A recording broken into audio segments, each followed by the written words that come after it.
Money is something that everyone needs. Without money, how do you buy Coke, fried chicken, and burgers? Without money, how do you get happy? Today's video is about how the poverty trap holds you down and rubs you against the ground, and how you can in turn break out of the poverty trap and become wealthy. The diagram is the nature of poverty's explanation of the poverty trap. It looks like quite a lot of work, so let me express it simply. There is a P-point in the middle of the picture, and if you have more money in your hand than the P-point, you will have more and more money. But people below the P-point, because they have no money in their hands, will instead get poorer and poorer. For example, if you only have $20 in your hand, you eat a meal, stay in a hotel, and your money is rapidly depleting. This causes you to be even more broke. The rich man, on the other hand, has a stable home and business and a healthy cash flow, so even though he's spending money, he'll still be richer tomorrow than he is today. How bad does it feel to be caught in the poverty trap? Let me describe a life like this. Without resources, you can only spend time earning very little money. You can only rent a small house far away from where you work. Even one job is not enough to live on.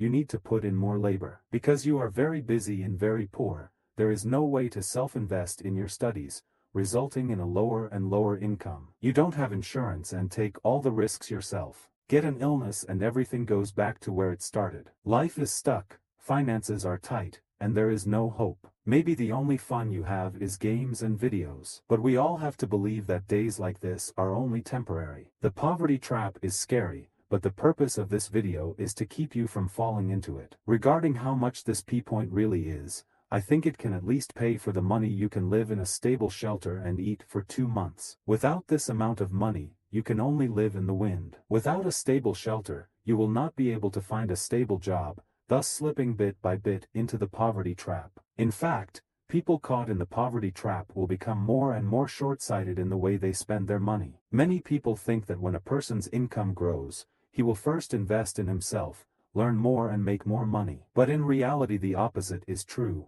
and the idea that many poor people subscribe to is that the television is more important than food. Why do you save up for a TV set when you are almost starving to death? Because life is so miserable that only watching TV can make it less miserable. That's why the TV set has the highest priority. Even if you are starving you have to buy it first. Not everyone's life is upwardly mobile. Many people are looking for fleeting pleasures, buying luxuries, buying consumer goods, not saving, not buying insurance. Satisfying their vanity is the top priority. Most of the wealth of the poor is wasted on themselves. So why do poor people squander their money? Why can't they save rationally, or spend their money on education to improve their lives? The underlying reason many poor people will spend recklessly is that they are in a chronic state of high stress and desperately need pleasure to ease the pain in their lives. Imagine if you had to break up with your girlfriend every day, if you were fired from your company every day, then wouldn't you be miserable? In this situation, you lose the ability to plan for tomorrow. Being in this state, if you have skills and learning,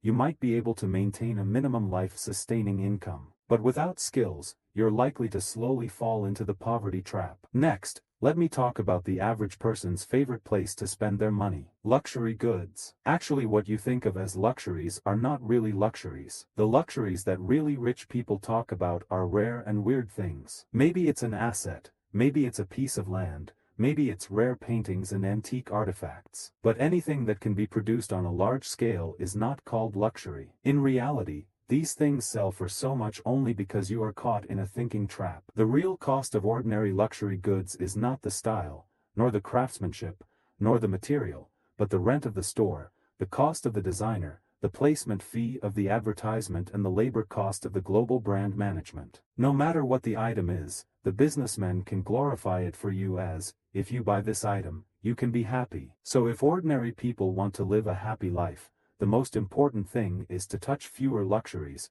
save more and learn more. Finally, let's talk about how to avoid falling into the poverty trap. The best way to avoid falling into the trap is to keep learning. Studies have proven that 1 more year of study increases your salary by 8% compared to 1 less year of study. This is a very rigorous statistic. Reading makes you wise, and at the same time it makes you more money. The second thing to do is to save money. The main thing you need to keep from falling into the poverty trap is that you have money above the P-point. I don't know exactly how much, but saving money is definitely the most crucial step. The third is to stay optimistic. We need to have faith that our future will be better. Optimistic people always find a way to earn money. That we also need to have a higher level of optimism in order to live our lives better. Optimism will do wonders. Finally, I would like to say to you that I never believe in the freedom of laziness. I hope everyone can have a happy and fulfilling life. We'll see you in the next issue.